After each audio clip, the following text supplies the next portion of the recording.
So, welcome back everyone to another episode of Served. Today on the show, we have got George G, aka the Loyalty Man. George is one of the UK's leading loyalty experts. He's worked across multiple different sectors, from retail to food to technology. And today we're going to be diving into some great topics around the subject, with George giving you some insights as to how you can take on loyalty in contract catering. George, welcome to the show.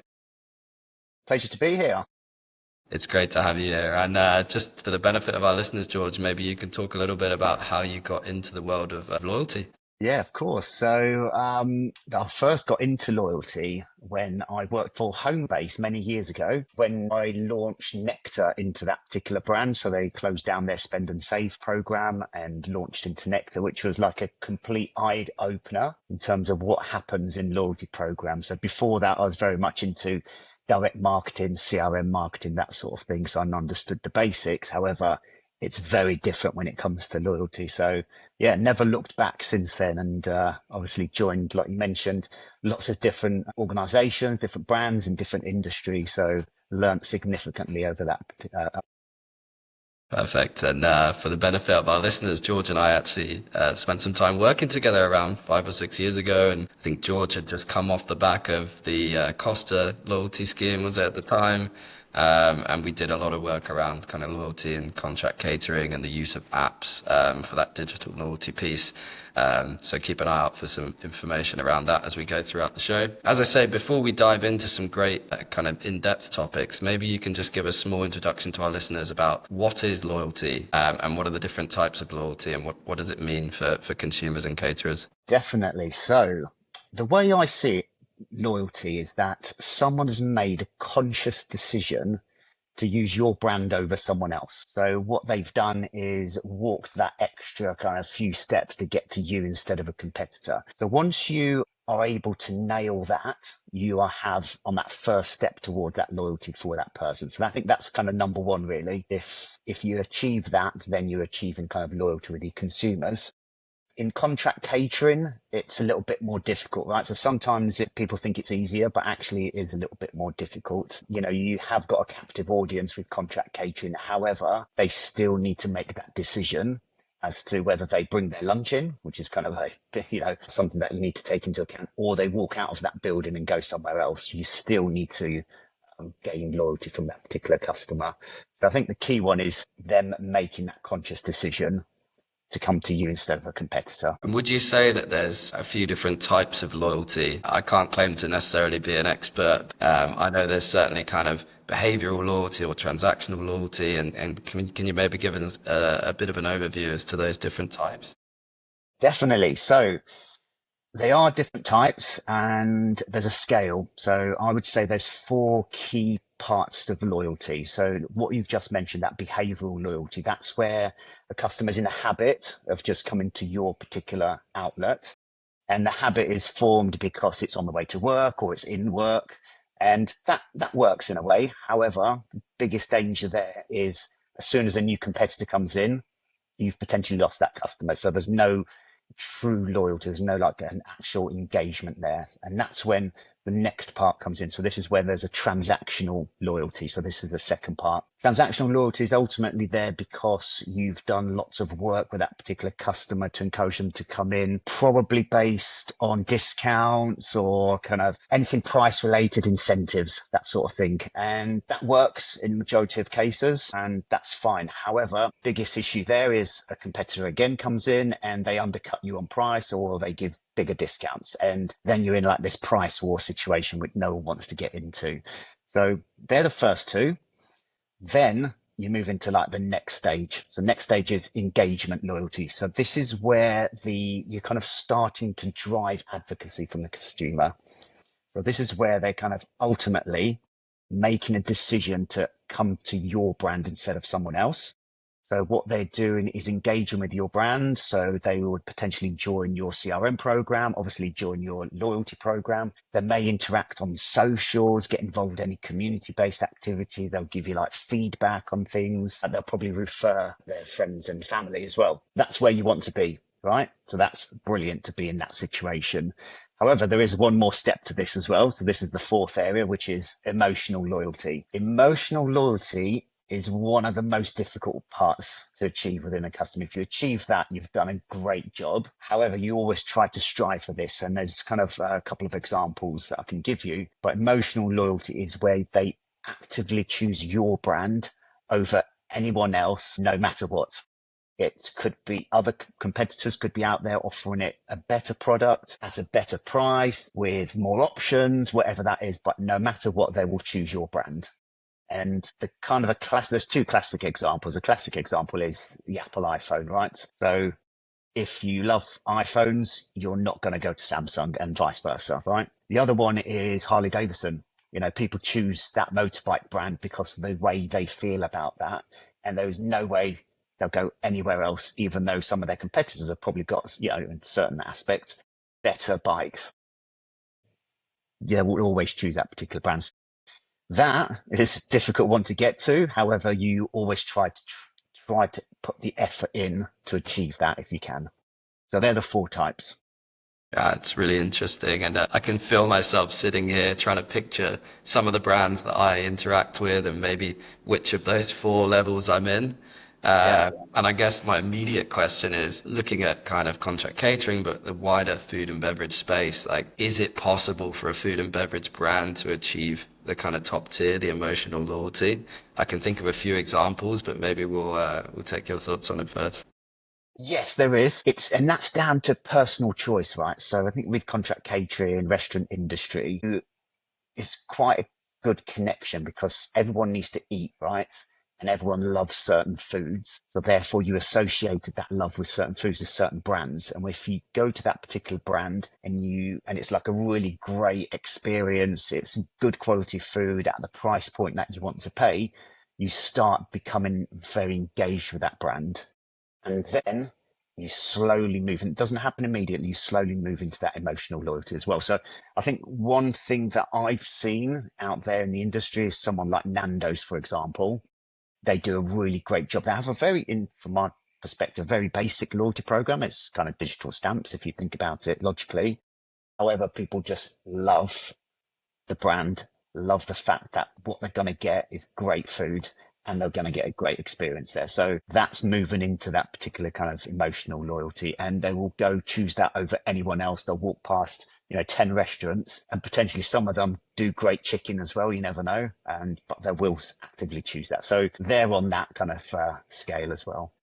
And I'm Yeah. sure you've got, if I don't know if what your Mine example is is. definitely going to be coffee in the sense where I can see myself paying way over the odds and actually walking a lot further than potentially I need to past a number of different coffee shops in order to get to somewhere like a Roslyn where the way that it makes me feel when I have the nice Roslyn brand is worth that extra effort, right? And I Definitely. do that pretty consistently. So I see myself definitely being in that area. And I think what's interesting with the Nando's example is you can actually see quite visibly them operating at every single level of that loyalty ladder where they're very kind of price competitive. As you mentioned, they have a loyalty scheme which is really entrenched in their brand. It's not stamps, it's chilies, and it's color coded to match the menus in the restaurants. You can see they're extremely active on socials. And you have, music artists and celebrities posting their favorite kind of Nando's meals and customers going crazy for that.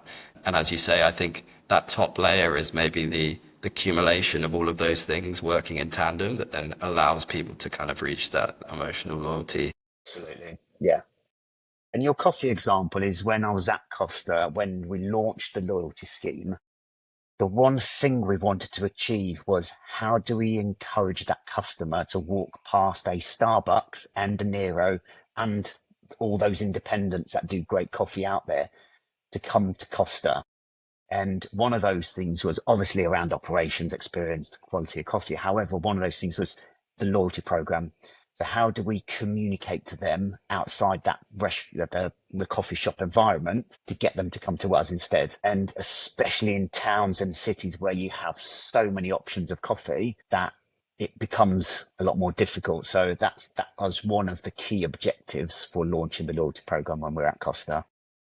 And I have to ask, I think, because our listeners will definitely want to know what was it, do you think, because it's such a relatable example, what was it that you guys saw was that advantage that you could have with your loyalty program over, say, Starbucks, who have a pretty established point scheme? Yeah, yeah, of course. And it was difficult at the time, right? Because whenever you ask someone, what's the best loyalty program out there, everyone used to refer to Starbucks and Tesco and those sort of brands. So it was a difficult one for us to say, right, how can we be better than Starbucks? So we made kind of certain decisions. We did a lot of research around what the customers actually want. And what they really want is just a simple, straightforward loyalty program. They would earn something and get a free coffee because what they wanted is a free coffee. So how do we get that customer to actually get to the point of getting a free coffee quite quickly? So we developed this, like at the time it was a points based. It's changed now to kind of a stamp card system. But the points based program there was we boosted points very quickly for new customers, especially to get to that redemption because we did a lot of research around the difference between loyalty members, non-loyalty members, and then redeeming loyalty members. That was even like 4 times more value than a non-redeeming member. So it's important to get to that point. So I did a lot of work around personalization, understanding the type of customer, and then making sure they're receiving the right types of boosts and promotions. So I wouldn't be sending for example, a drink of Americanos and offer around flat whites or lattes, for example. I knew exactly what their favorite coffee was, their favorite savory item, their favorite sweet item. So I'd always make sure that any communications were personalized to that particular customer. And that drove a lot more engagement. It meant that they felt like the brand knew them and were kind of then having that one-to-one personal conversation with them. Yeah, and I think that that provides maybe a good segue into one of the topics that we wanted to discuss with you today, which was kind of how do we build a great loyalty campaign? And you've mentioned some of the stuff in your answer there around personalization. At Campler, we're obviously very invested in the technology aspect of it. But what do you think then makes a great loyalty campaign? What are the ingredients that are in that kitchen? Yeah, of course. As with anything, the ingredients, there's lots of ingredients. So number one, you have to build the right value proposition. So what I mean by that is it's what will appeal to your customers. So you really need to be kind of quite careful of that. So, make sure that they are able to get to a point of redemption relatively quickly, and it happens quite quickly as well. So that's important. So you get all those kind of elements done. The next two key things which I talk about a lot is around that, what I've just said, is around personalization and gamification. Personalization means that ultimately they feel that the brand knows them and you are communicating to them on a one-to-one type basis. That's like really important. That kind of drives that engagement and encourages customers to basically continue and to be engaged with that particular brand. With gamification, this is where it encourages us to keep coming back, opening the app and doing something. Again, this is all around driving engagement. So one of the things that I see a lot of is people join loyalty programs and then there's limited communications or very generic communications. And that works to a certain extent, but over time, people lose interest. And this is where gamification comes in. So gamification is all about encouraging that some sort of action. And that action is based on various kind of techniques and within the game kind of gamification kind of loop. And that action then basically moves into earning something. So that could be like bonus points, bonus stamps. It could be earning like a physical item or a digital item. Then it's about leveling up. So a bit like gaming industry, you take an action, you move up kind of a certain, not necessarily kind of outwardly visible tiers, but you move up and you see progress. That's really important. And then the final thing is that reward. So what do they get in return for all these actions and responses and engagement?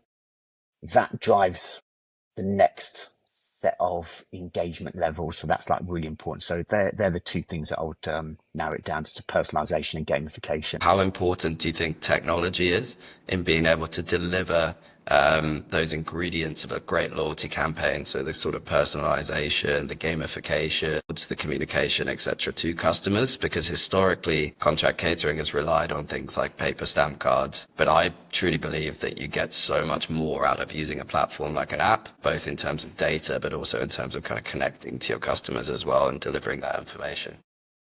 Definitely. So paper stamp cards is something that would generally not recommend. You gain nothing from that, so you don't gain any data or understanding about the customer. So technology is absolutely critical and part of this. So technology will help you deliver the type of strategy that you want to deliver for your customers. You're able to collect that data, and collecting of data means that you're then able to analyze and gain lots of insights about your customers and understanding what their kind of behaviors are. But also the key there is about reporting. So basically understanding what the performance is, and understanding your reporting means that then you can influence what you do next. So it's deciding on what your strategies are next. Something I mentioned earlier is about communicating outside the restaurant environment. So in contract catering, one of the obviously challenges is hybrid working. So you don't know when that particular staff member is going to be in the office, and therefore communicating outside that restaurant environment is critical. So that will hopefully encourage them to make that decision beforehand to say, I'm going to go to the restaurant today because they've got some great food and whatever that food is, or they've got a great offer. So you've actively changed their behavior before they arrive at their workplace and at their restaurant. And you literally can't do that without the right taking place. So it's an opportunity to communicate. Yeah, those two I'd say are probably the most critical parts of why technology is absolutely critical.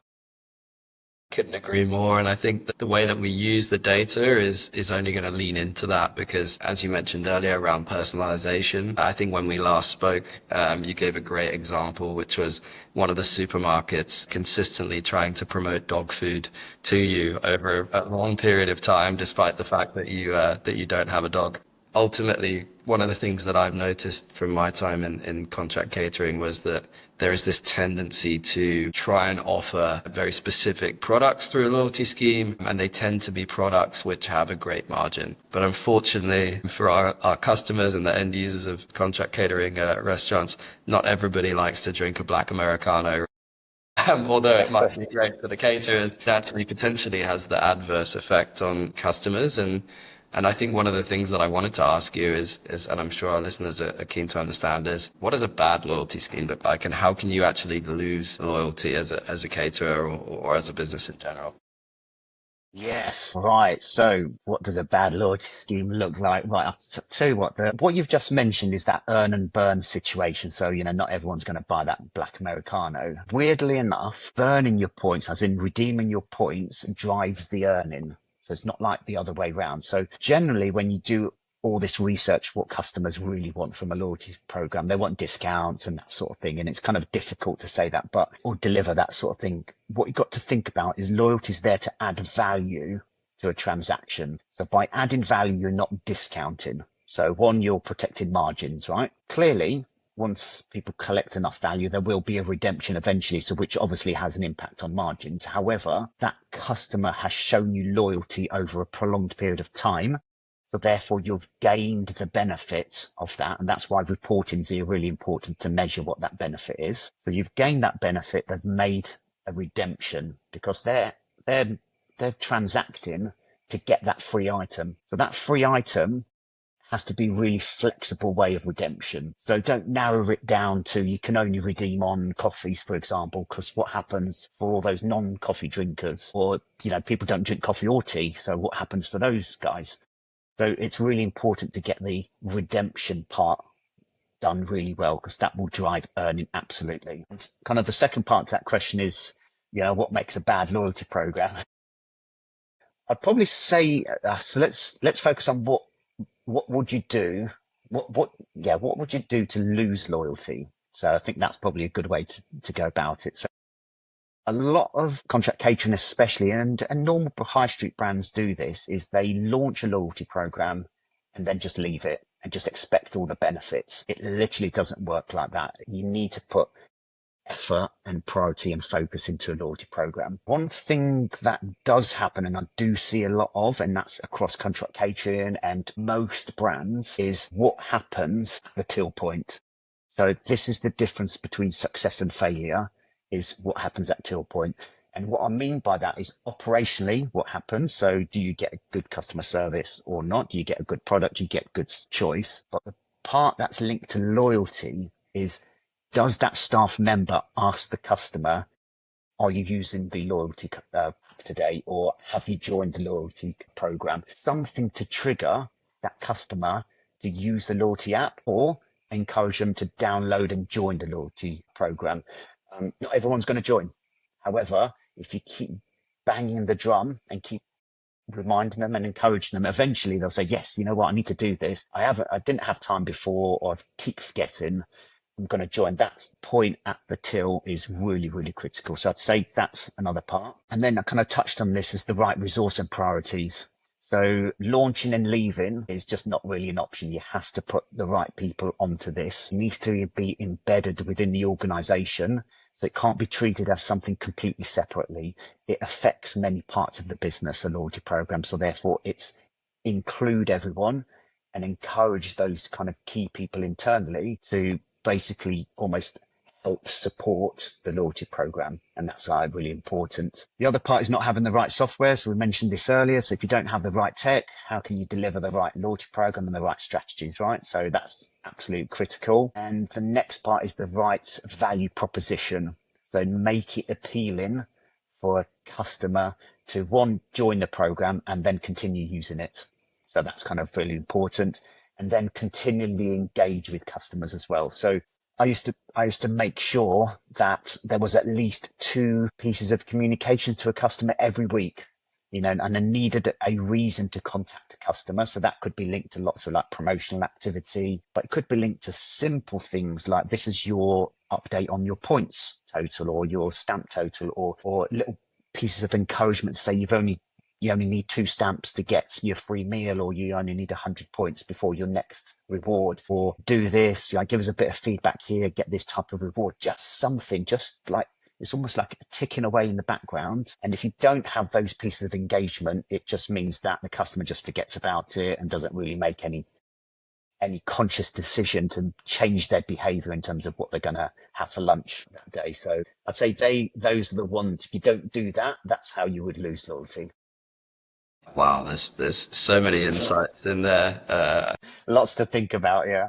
And the one that really interests me is that kind of like you win or lose at the point of transaction, right? At the till point. And I think the till point now has become so many different things with digital ordering and all of that sort of stuff. And I think ultimately, if the technology doesn't work at that stage, if you're there trying to scan your stamp card, or you're there trying to place an order for say click and collect, if it doesn't behave in the way that you think it will, I think people have such a low tolerance for that these days. And one of the things, to your other point around getting team members to kind of actively advocate and trying to do this as genuinely as possible, right? Because I think that's the best way to do it. In one of my kind of app launches, we actually created a separate loyalty scheme for the staff. And we said, right, you are going to be the champions of this app. You're going to be the super users, if you like. And we ensured that they ordered all their meals through it. We ensured that they were giving feedback on those meals so that they knew how to use it. They could educate customers. But we actually said, we're going to set up this separate loyalty scheme for you guys, and there's going to be prizes that you win for participating in it. And what that actually did was have the effect of them really kind of passionately encouraging customers to download and use the app, to participate in the loyalty scheme, kind of laughing and joking about the prizes that they'd won and the value that they got out of it. So I'd be interested to see maybe hypothetically if the high street are doing the same thing, say the Costa or the Nando's employee. Yeah.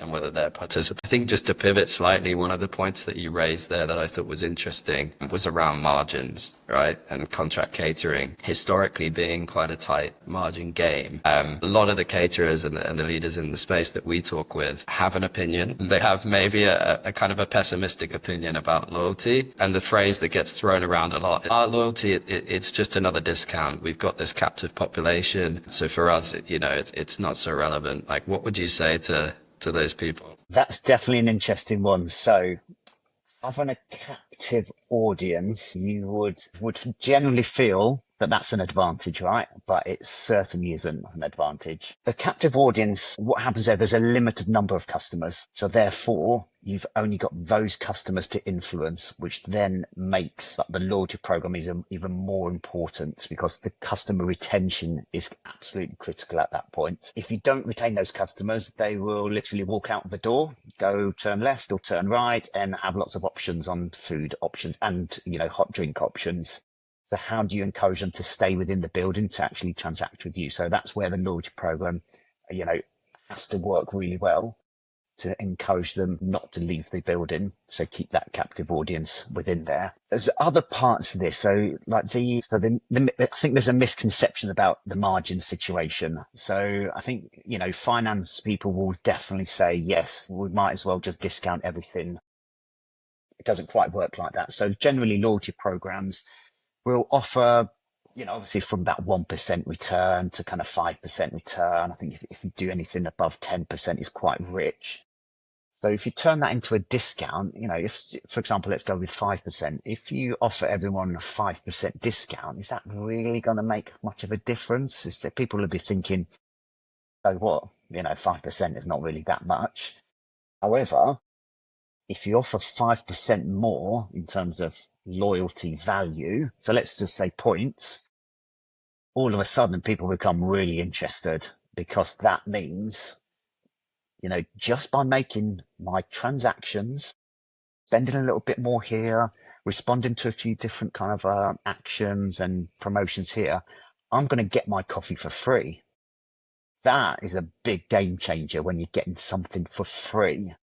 You've earned that, you know, and by earning that, you've spent more.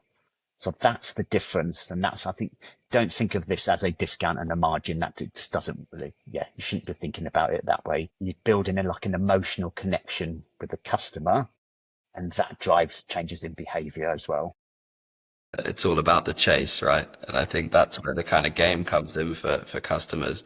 I think the interesting one for me where a discount does seem to be quite effective. And I think it's quite a nice segue into some of the questions we had around the fact that you've worked with retailers, you've worked with technology businesses, but also a lot of food brands that our listeners will recognize. The one that for me, I think gets it right is the supermarkets. And they have this concept that we at Campler are very interested in at the moment. It's like member pricing. So for our listeners, this would be like a club card or a nectar card, right? Where this new wave has come in seemingly from overseas, where as a member of the club card, you get a discounted price versus your standard consumers. Could you just talk us through the kind of dynamics of that and what's your take on it? Definitely. So yeah, as you say, member pricing has become really popular more recently. So that strategy has come from the US. So the US have used that a lot over a good number of years, and supermarkets are perfect at this, primarily because they've got so many different types of products. And ultimately what they've done is kind of transferred kind of their standard discounting to members only.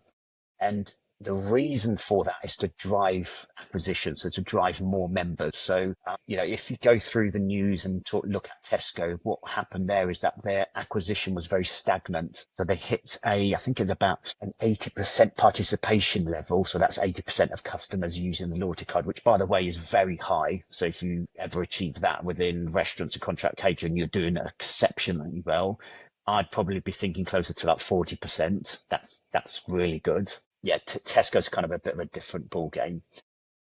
Their tactic was this member pricing. All of a sudden, as soon as they introduced that, it shot up to 90% plus. So why wouldn't you join to get that buy one get one free, they're 50% off? They pretty much forced you into that situation. So that works really well. So within contract catering, again, it is a really great way to encourage a customer to sign up. One thing to consider with member pricing is you can't give discounts on everything. So identify the different types of products that you are happy to reduce your margin on to drive the acquisition. So that's kind of a key thing there. I think with member pricing as well is identify day parts as well. So could you drive more revenue within a specific day part that's not performing so well. So like the afternoons, for example, or that kind of that mid-morning section potentially, is that could you drive that member pricing for a specific day part? So I think product categories or individual products, I think day parts for that member pricing. Yeah, that's the one that gets me. The classic example that I always give the team is, and Lidl actually do this very well on the high Yeah. street. They do, I think, if you're a member of their loyalty scheme, the last hour of every day, you get half price on all of the bakery products. Now, for those contract caterers out there, that is a promotion that I've seen run regardless of the caterer, regardless of the style of location. It's a product that you can't keep due to, wanting to have that freshly baked kind of pastry experience in these outlets.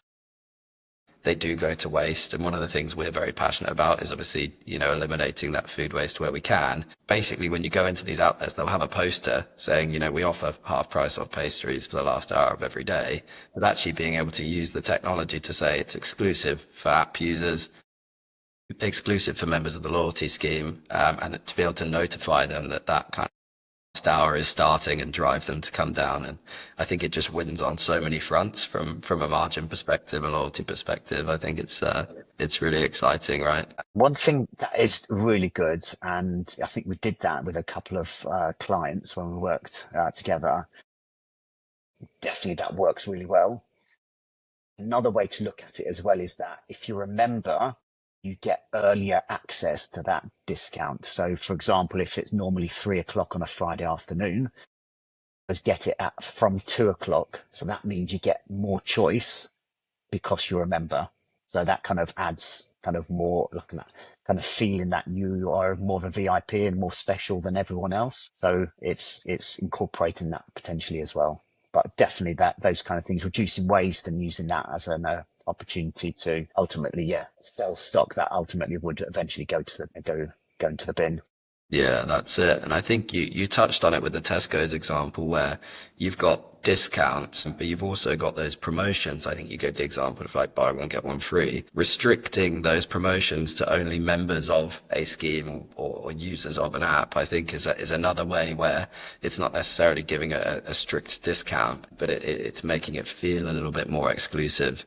And our loyalty scheme is actually called the club. Like we're kind of trying to so that it's not about tricking users into spending more money. It's not about tricking them into coming more often. We have a saying which is schemes are for villains. So we're not building loyalty schemes. We're creating a club. We're creating something that people should want to join because there's this intrinsic benefit to it, right? I'm really trying to take inspiration from different industries. So how do airlines do it? How do supermarkets do it? How do our favorite kind of retail and clothing brands do it? And I think that's where we've tried to start. But actually, maybe that's a good segue into a question that I'm really interested to understand is you've worked across all of these different sectors, right? And we've dropped a few of the brands in throughout our discussion. Is there a sector that you think absolutely nails loyalty? And is there a sector that you think maybe doesn't get it right? Maybe you can give some insights there. Yeah, of course. So I'd say the sector that has done it really well is probably, let's stick with the supermarket sector, purely down to the fact that, for example, Tesco's now been running 30 years, and I don't know if you've seen the ads that have been running at the moment. So to have a successful loyalty program over such a prolonged period of time clearly shows that actually they've nailed loyalty and they understand their customers, and obviously it's delivering good value for them. So I'd say yes, supermarkets are the ones that have kind of nailed it, and specifically Clubcard. What Clubcard have done is it's become a lot more flexible. So, like what I mentioned earlier about the redemption drives the acquisition and the earning, when it comes to redeeming points for Tesco's, you are able to redeem against different types of rewards. So it's not necessarily a discount at the supermarket. And yeah, pre-COVID, you could you times four, the value was times four. Now it obviously reduced to times two. However, that was what drove customers to earn the points and therefore be more involved with that particular brand. And then the brand obviously used the data and monetized their data to make sure they were delivering the right kind of experience. And obviously there's a lot of case studies out there about how they use data. But ultimately for a consumer, you know, you went in, you did your weekly shop, you got your points, you times them by four to do a days out. That's why I was like hooked with Tesco and then, using them. So that is, I think they've nailed it. The ones that haven't done it well, it's a tricky one because I joined lots of different loyalty programs, and I'm very critical about loyalty programs because I think they always could do better in certain aspects.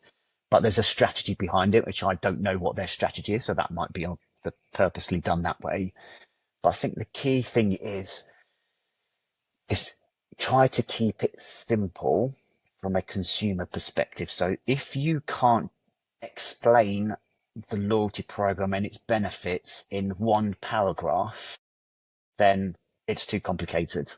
So you just got to kind of be quite simple in that respect. Just be able to explain it really well. So the example I gave earlier about the kind of the till point. So when you're at the till point, the success and failure, if the staff member can't explain why you should join the loyalty program, then there's too many complexities. So it's keep it simple. However, because you've got the technology, it's in the background, lots of things are happening. So in the background, it can be quite complicated, but on the face of it, just make it seem simple to the consumer, be able to explain it really well, and don't have like lots of different complexities about how you earn and how you redeem, and don't cause lots of friction points along that particular journey. So that's kind of probably like something to consider. Yeah, and I think I've had that experience where you think you've got a free product, you're at the till point, only to be told that it's not included in the stipulated deal or something like That's that.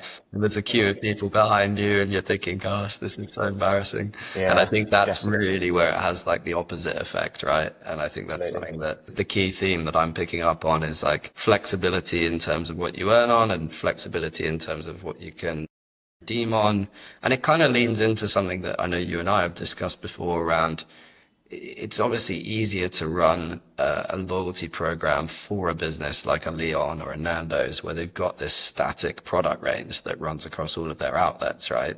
Our listeners and customers are contract caterers who kind of pride themselves in their ability to change the menu day in, day out, which creates this like huge width of product, right? They've probably got, I don't know, 3 or 4 thousand SKUs versus say a McDonald's that might have 30 or 40. So building these schemes and kind of dictating which products are included and which aren't, it can become a lot of work, right? And I think having experienced it myself, and to your point earlier around constantly gardening these schemes, I guess how important do you think it is for contract caterers to keep these things simple? And how can they maybe succeed over a long period of time, like Tesco's, in terms of maintaining their schemes? Yeah, so it is difficult because, like you said, there's so many different products and sometimes it's the same product, but just called something slightly differently because it's in a different client. So that's difficult. So in those kind of situations, it's about that rolling it up to the category. So what's the level up from that? So generally, it's important to do like lots of like bonus point type activity to drive different types of behaviors, whether that's driving frequency or average order value. So sometimes it's rather than narrowing it down to like a very specific item, it's just look at the category. So like, for example, lunchtime, it's the difference between hot food and cold food. So do you want the promotion on hot food? It doesn't matter which type of hot food because that's technically irrelevant. You just want them in. You just want a purchase, which is the frequency, right? So sometimes it's just keeping it simple by saying it's just hot food. Now you can even roll it up again by saying it's all food within between 12 and 2 o'clock, so basically lunchtime. And I appreciate sometimes that will be like, it might be a bit of a cake here or kind of smaller items, but sometimes just making it just a little bit more simple by between 12 and 2, it's driving the lunchtime trade. So I think that is how you can reduce complexity because yeah, appreciate like some contract catering organizations will have like thousands of products, and identifying exactly which one of those products are actually sold at that particular location. Because even if you have different locations within the same client, sometimes the range is very different. So yeah, just roll it up to make it as simple as possible. It's making a decision on what you're actually trying to drive. What's that behavior? Is it purely lunchtime, or is it just that one product? And generally avoid that one product because not everyone's kind of going to be engaged and actually want that particular product. So making it easy to take part in that is better. And yeah, rolling up is easier process. Yeah, I think that's super well aligned with our thinking, and I guess the top level of rolling it up would be something like saying it's based on spend, and you know, for every pound you spend, we don't mind what you spend it on, you get X amount of points. Yeah, yeah, And I think the other part that's particularly interesting to us is kind of automation and how do we use the data that we get from it to keep it kind of personalized, but without the caterers necessarily having to dip in and out of it every day and assign products and things like that. And really for us, the utopia on that looks like you set up your rules, like, you know, your earning rules, you set up your redeeming rules, and then the kind of the middle part, the legwork is done by the system. It's George likes flat whites, therefore he's going to earn on flat whites, he's going to redeem on flat whites, and we're also going to give him promotions regarding coffee and the more that can be automated. And I think really that's probably where the industry is going with, you know, consultants like yourself and companies like ours working together to design these kind of self-perpetuating schemes. yeah. No, automation is probably something I've not mentioned yet. Is I've had two brands very recently kind of saying we want to automate the process as much as possible. Generally because there's not enough resource to kind of go through it. Now, automation is great now, but just to be aware, it requires a level of effort to do that. So don't think that you can just press the button and say, yes, I've automated everything. It requires human intervention to get it automated. However, it's really important to spend that time to do it. So it's work with you, work with the technology, get it as automated as you can, because then you know it's all working in the background. And that's where that engagement piece comes in. So all that communication piece happens and you're not as worried about it and you're not having to think about it every day because you've spent a bit of time at the beginning getting it automated and then just keeping an eye on things as well. So looking at the reporting, looking at the automation and the flows to understand like what's happening, why is it doing well, and also why is it not doing well. So question both as well. So things like if you know something's going well, is you want to do a bit more of that. So what's that trigger? What's caused it to be so good? And make sure you understand and learn from that and then develop your automation based on that as well. And clearly if it's not going well, you need to rethink like why isn't it going well? It's potentially just it could be just a very small issue that you just need to deal with. And it could be based on anything. So identify, yeah, why it's not going well as well. Exactly. And I think from the discussion we've had, it's about automate it. If you need to do changes, try and centralize it, maybe as a caterer at a higher level with your technology or your marketing teams. And when you talk about reporting, I think one of the things we haven't touched on that's quite interesting is which needles are we actually trying to move here? Like what are the potential pots of gold at the end of the rainbow if customers get this right? Definitely right. So reporting. So one of the KPIs that I always focus on is participation in a loyalty program. So that is the number of loyalty members that are making transactions. So I mentioned that the Tesco thing, like the participation for them is 90%. So 9 out of 10 customers use the loyalty program. That is very high. I would generally say don't expect to be at that level.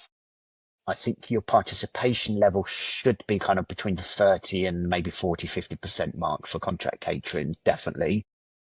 So the reason why participation is important is because that drives acquisition. So you need to sign lots of people up to get to, let's say, 40% participation. That doesn't mean you just need to recruit 40% of your customers. You actually probably need to recruit closer to kind of 60% of your customers to get that 40%. It all varies. But participation is a percentage, drives acquisition. The next thing it does, it drives ongoing engagement. So you need that customer to continually come back and scan that app. And if they continue scanning the app, they're going to earn the value, which then means they'll like be able to redeem a reward of some sort.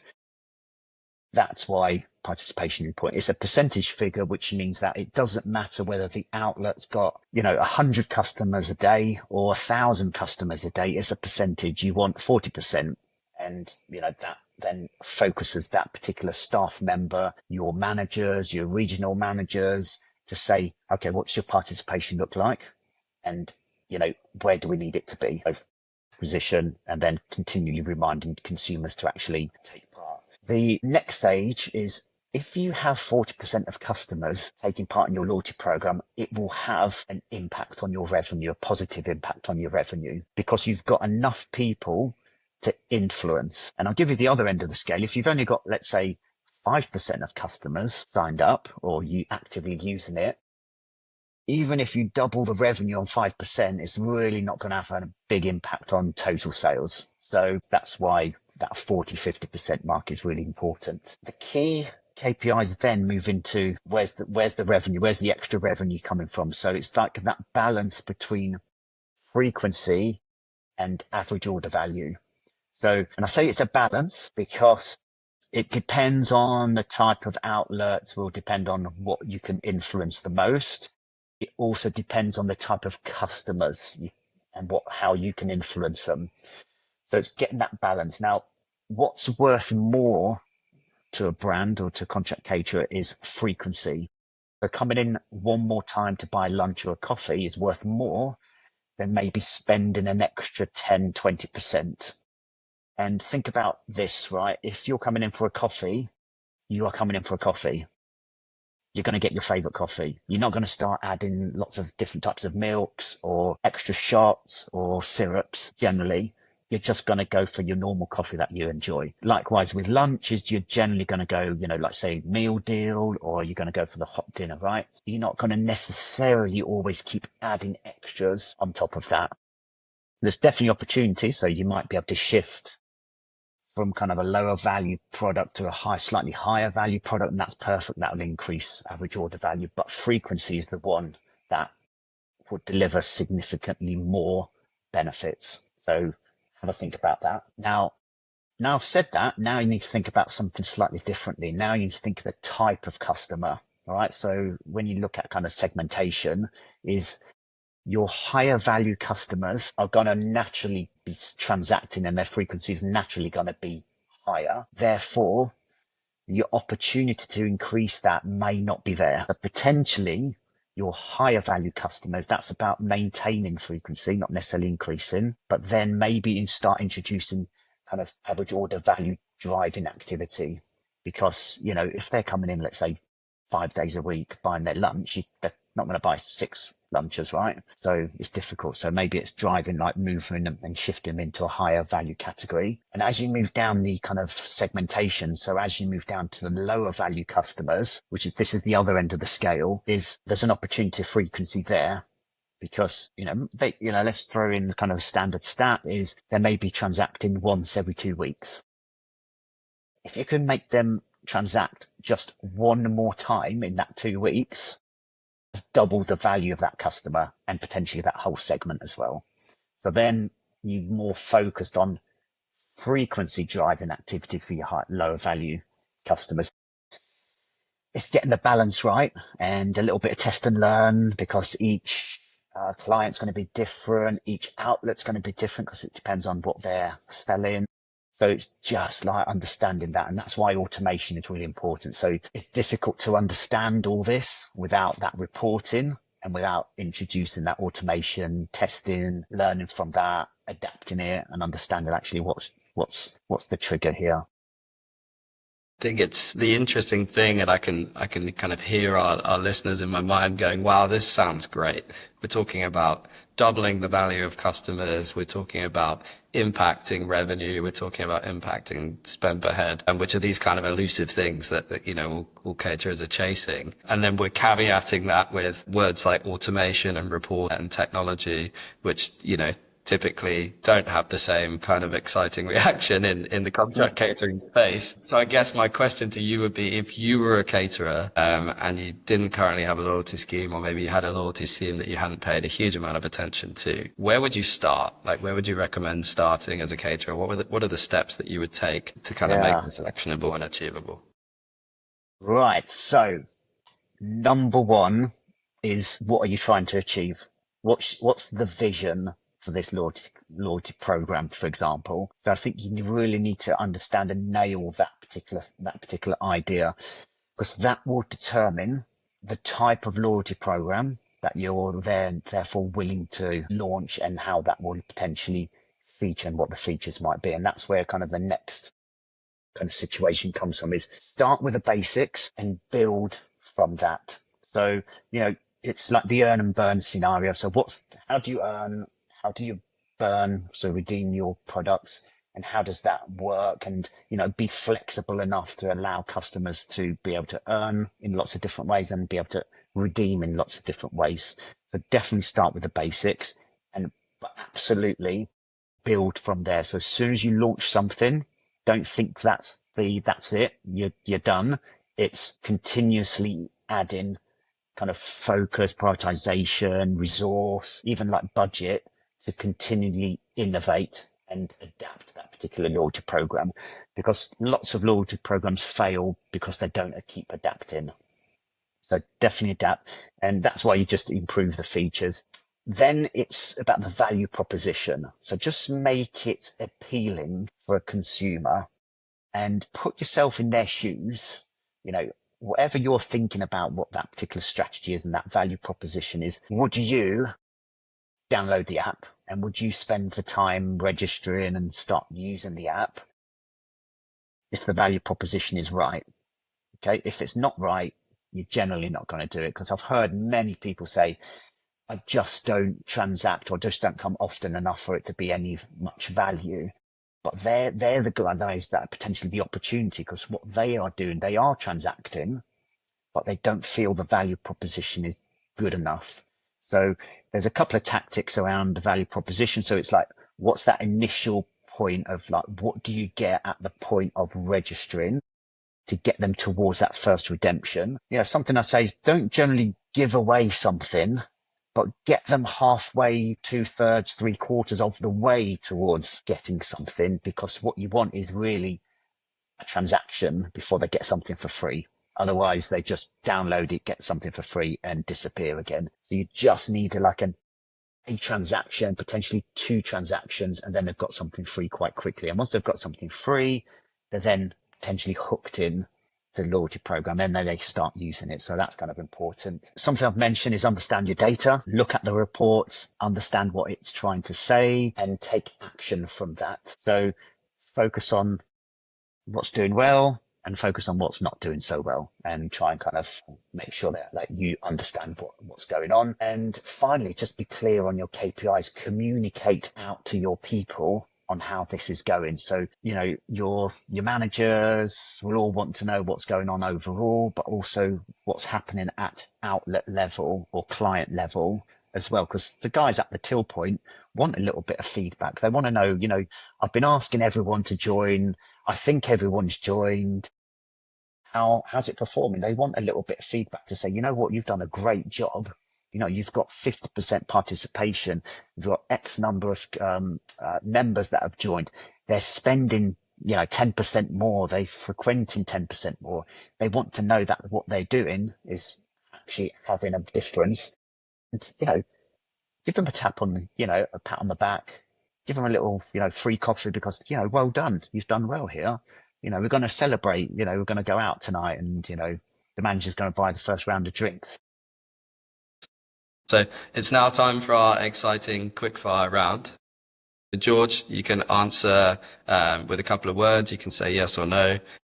Favorite food or restaurant? Favorite food is Greek food, but also do love a curry as well. Brick Lane, a great place for a curry. Definitely. Where the old Campbell office used to be. Favorite book you've read recently that you would recommend to our listeners? Right. Definitely this one there's a book by Simon Sinek, and it's called Start with the Why. It's basically like a business model where they use this concept of a golden circle. So in the middle, it's the why, then the how, then the what. And it's based on how leaders inspire their customers and their organizations. However, I interpret that and use it on how you inspire customers to join loyalty programs and why they would join loyalty programs. So you basically adapt it to your business requirement. It's really great. So yeah, I would highly recommend. And then final question we have to ask, favorite loyalty program? So I join lots of loyalty programs. I think the one that I do like, and I think it's especially relevant for contract catering, is the Greg's loyalty program. The reason why is because the way they've set that up and the value proposition is that it encourages spend across all their different categories. So they've identified all their different categories, and every time you make a purchase in that category, it adds another stamp and it shows the progress. So as soon as you complete that progress on that particular category, you then get a free item. So I think that's a great way to encourage spend across different categories, which is actually really important for contract catering. George, like, thank you so much for your time today. I think this has been super insightful. Where can our listeners find you online if they want to reach out? It's probably the best place is LinkedIn. So yeah, just do a search for my name, George G, and yeah, I'll be happy to connect with people. Thanks. Thank you very much.